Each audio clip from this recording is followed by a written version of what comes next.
Hey gamers, I'm back, and we're here at GenCon 2018. I'm Rick with Game Trade Media. We are inside Lucas Oil Stadium here at GenCon. The convention itself is grown so big, and I got Scott from Wizkids here to show us some games. But this stadium thing is crazy, right? Oh, it's a lot of fun. I mean, so what a different venue than we're typically used to, you know, playing in living rooms or, basements or game stores. But, wow, to have a whole field, full of tables is a pretty impressive sight. It's full of tables. Not a lot of people down there right now in that shop, but that's okay because it's gonna fill up as the gameplay continues over the weekend. Yeah, day one. It seems day one, everybody just wants to go buy all the games that they're gonna eventually play on. Yeah. People are shopping right now. Yeah, they're shopping hard. So, Scott, what did you bring us that WizKids is really excited about right now? Well, we've got a lot that we're excited about. We've got probably a slate of about 20 games, I think, that we're selling right now. Okay. Over things that have been happening the past couple of years. But I've brought a little selection here to talk about.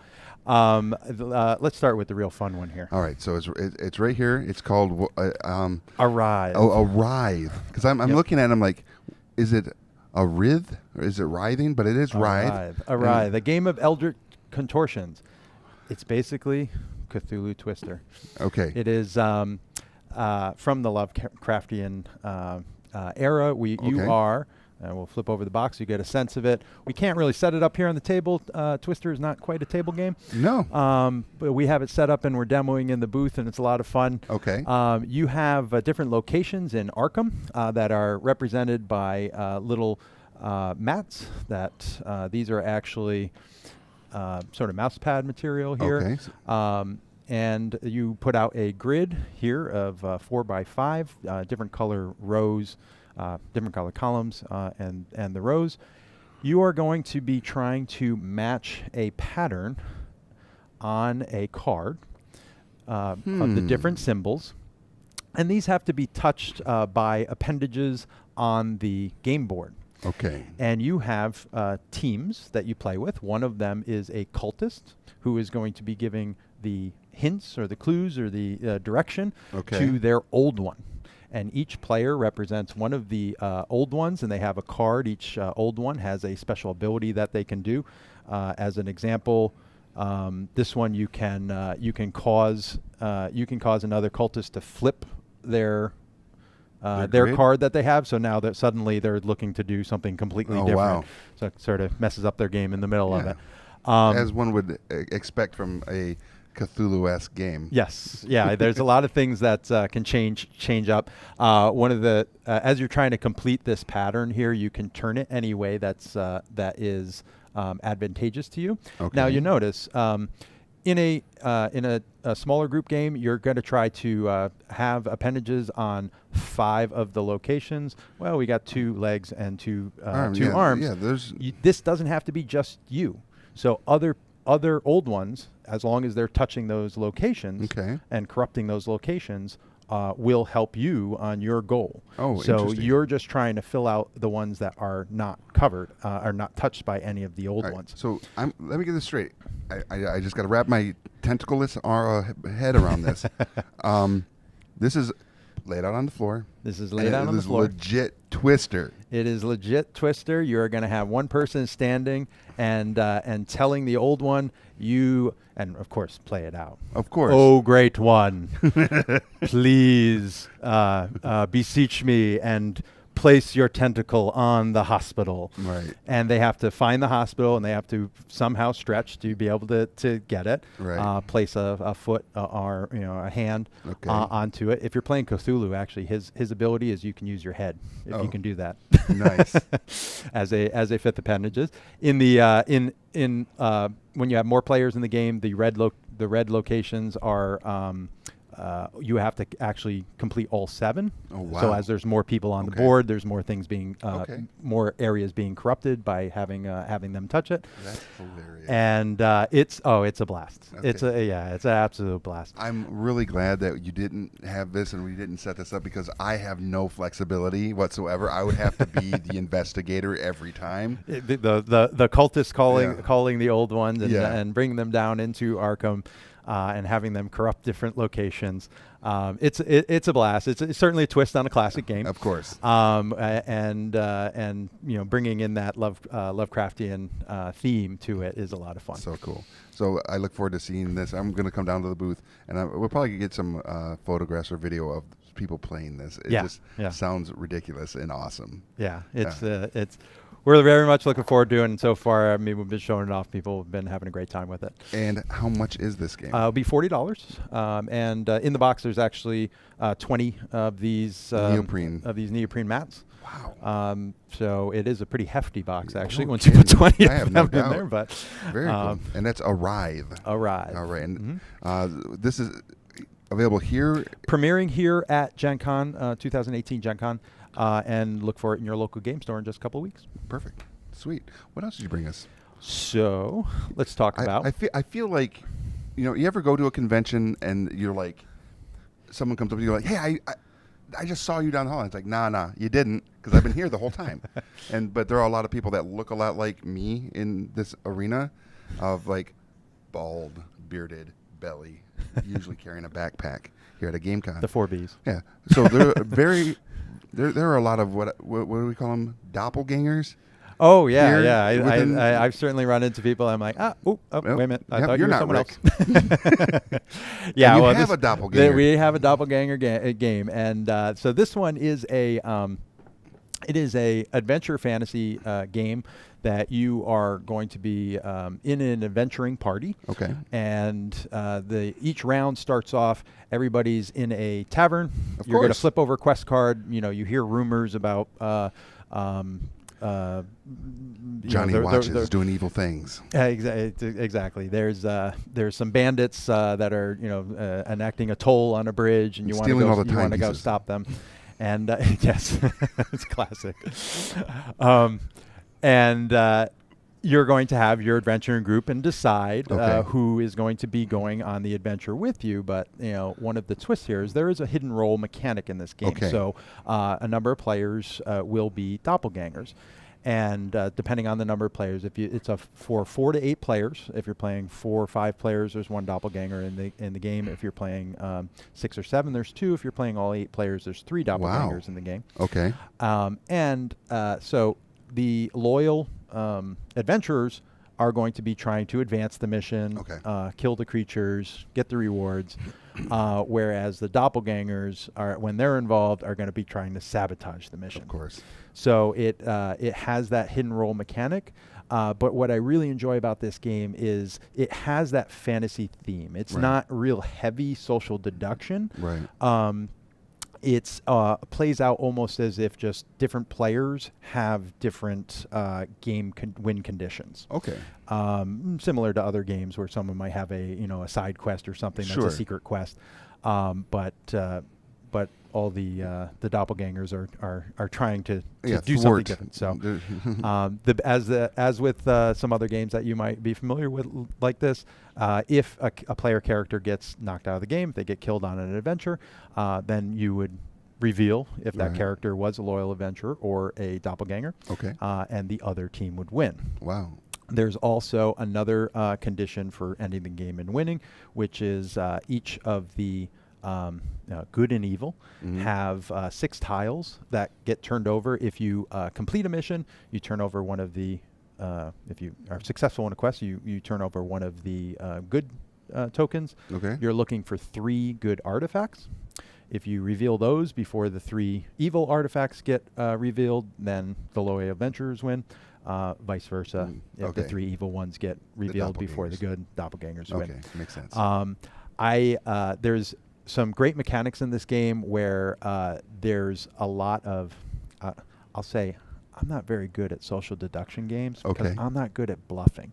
But I like this game because there's mechanics in it that help cover up a lot of things. So as players are contributing weapons to complete the quest, there's also going to be 2 weapon cards, 2 item cards that are added to that pile. So that adds a random element that can help cover you and say, hey, well, that must have come out of the deck. I didn't put it in. Right. And then there's also one that gets burned and nobody gets to see it. So you don't It could be yours. Yeah, you could say, you know, I put in a great card. Must have been the one that got burned. You know, so there's it really allows you to cover your tracks very well in that regards. Plays pretty quickly. Okay. We've been doing demos, and it runs. You know, each of the quests just takes about, you know, a couple minutes to go through, and we've been playing, you know, 6 or 7 quests before finally someone gets knocked out. I mean, it is one of these games where it's not a matter of you know, if a team is going to lose, or it's just a matter of when. When someone will. Someone either get knocked out, or eventually one of the 3 of those tokens are going to get flipped over. Right. But depending on the size of the group, you can play it in under an hour. Nice. Pretty easily. And it says between 30 and 90 minutes, but I'm guessing 90 minutes would probably be more along the lines. Yeah, if you're playing the full 8 players. And and if you're new, sure, absolutely. Even demoing here, I mean, this is the first time we've had it, and we've been running demos, and by the time you go through 2 of the quests, people have got the mechanics of the game. Okay. All right. So what's the price point on this? This is going to be $25. Okay. Nice. And available here at GenCon, and will be available in your local game store in just a couple weeks. Perfect. And I see that there are yet more. Oh, more things we must discuss. We have a couple more that we can talk about here. For all you Star Trek fans out there, we have Star Trek Galactic Enterprises. This is, you know, people don't focus on the Ferengi enough in Star Trek. I would agree. Yeah, and so here's your game. This is all about bidding and selling. Okay. And this is a game where you're going to have your gold press platinum. You are a Ferengi tradesman, salesman who has a store on the Deep Space Nine, and you're going to try to undercut everybody else in their store. Okay. So as Ferengi will do. Yes, exactly. So basically, the basic concept of the game: each of the rounds is going to have 2 sections of the rounds. One's going to be a bidding portion, so there's going to be items that are put out that you're going to bid on, and try to build your inventory of items that you can sell, hopefully getting a monopoly on certain types of items, because that will help you corner the market, make more platinum off of it. And then after all the inventory that's available for that round is bidded on, then there's going to be a time for selling. And you do price fixing. So there's table talk where you're going to agree with everybody who else is selling, going through each of the different products that are available. So you have dilithium crystals, you have synthanol, you have all these items that you know and love from the Star Trek universe that would be for sale.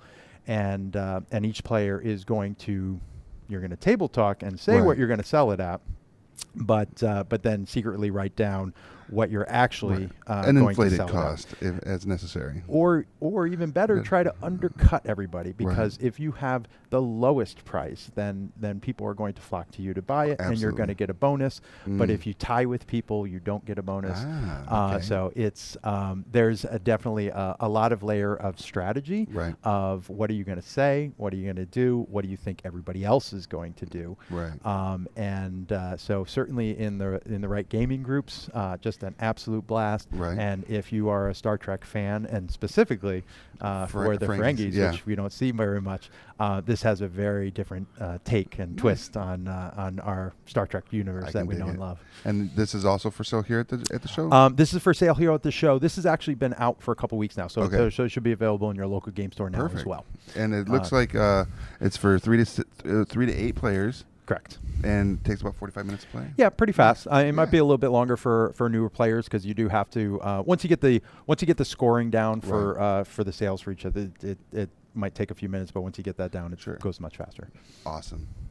Now we got one last piece. Definitely want to talk about something that's coming out here. Heroes of Dominaria. This is a Magic the Gathering board game set in the realm of Dominaria. This is a Euro-style game with Magic the Gathering.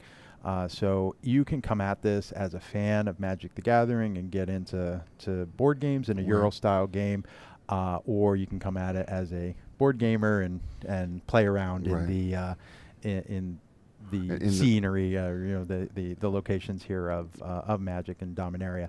The gameplay is very smooth Euro style game. Right. There's going to be, fortunately, this is I just have the box right now. We have one prototype copy, and it's being demoed at the booth right now. Yeah. So I couldn't really disassemble it. Understood. But the map has different locations that have different color mana that they're going to be producing. Right. You can move around the board, collect the mana to power your spells that will allow you to recruit more heroes so that you can spread more on the map. You'll be able to lay lines down between the locations, which will let you take mana from locations that are adjacent or even further out if you lay down a network of ley lines. You'll be able to build manoliths, so you'll be able to actually store mana at locations. Right. There's little bad guys that float around the board too? Yeah, there's the Cabal. The Cabal. So you'll be able to actually spend mana to defeat the Cabal, which will advance you on for victory points as well. Right. In a true Euro style game, this is all based on victory points. Each of the different things that you're building, every time you bring in a new hero or put down a ley line or build a manolith or defeat a Cabal, that advances you on a track, a scoring track, which you'll count up all your victory points at the end of the game. Right. The thing I really love about this and why I say it's such a smooth Euro game is each of the player boards that it comes with has different tracks with the different meeples on it that you're going to then pull off the track and put on the board. And when you pull those off your player board, it's revealing what your scoring is. So then at the end of it, just whatever you've revealed essentially becomes your score that you add up. Nice. So when I'm explaining this game, I explain the player board, and basically if you understand the player board, you pretty much understand like 80% of the game. Absolutely. I mean, I have played this. I played it at Gamma in the demo hall. We didn't do anything up on camera with it. Yes. And we were one of the lucky groups of players that got to play an entire game from start to finish. Yeah, that was a great game. And one of the things that I liked about this, and back then it didn't have any of the artwork. It was just literally just white everything. Through the play of it, you get the Magic the Gathering feel. It definitely scratches at it. You're gonna be accumulating different colors of mana to do different things as you draw artifacts, right? Yes, there are artifacts the as artifacts that you are getting, and those will affect not just you but the world as you're playing and stuff. And I thought this absolutely does scratch my Magic itch because I have played Magic and I've enjoyed it. But it scratched my Magic itch in the board game sense, like you mentioned. And if I were a Magic player, and if you are a Magic player and you're watching this, you absolutely are going to, I think, find this to be something that is familiar but different and enjoyable, and something you're going to want to bring all your friends to the table and play. Yeah. It's so good. This is I like the gameplay of this one so much that even if you're not a Magic fan, it's a solid gameplay in itself. But if you are a Magic fan, it's just got that depth. Absolutely. You get a great Euro game in the setting that you love. Yeah. And a lot of the cards in the game are basically based off of Magic cards. Right. So if you come at this from a Magic player, you pull a card and you go and you read it and you go, oh, I know that what this does in Magic. Oh, it totally makes sense what it does in this game. Absolutely, and that's what I'm saying. The familiarity is absolutely there. Yeah, it actually helps on the learning curve of the game. Absolutely. So cool. Well, this is going to be available when? When is this going to be out for people to purchase? I don't have it is going to be before the end of the year, so definitely check it out before the end of the year and ask your local game store. We don't have it here. We're showing it off, but before the end of the year, we'll have this available. I have a feeling this is going to be a Wizkids Christmas item for a lot of people. That sounds That's great. The hope. That's the hope, right? All right, everybody. Thank you for watching, and thank you, Scott, for joining us today. Again, if you want to find out anything else about Wizkids and all their games and their miniatures, because I like talking about their miniatures, and we're going to go down and we're going to probably see some of those at their booth, because Wave 7 is coming, right? Wave 7 is coming. Absolutely. And I'm excited for that. Around the corner. Go to Wizkids.com and you can see all of their amazing products, games, and coolness. And if you want to see more on the miniatures, Wizkids.com/unpainted. And on that note, go to your local game store and ask them what's available and pick up the games that you see here when they are available, which is in a couple weeks for most of these. Yeah, most of them. Or already out. Well, this one will be a little bit longer, but Star Trek's out. Year. Yep. Cool. Absolutely. Well, there you have it. I'm Rick, and I will see you at the game store.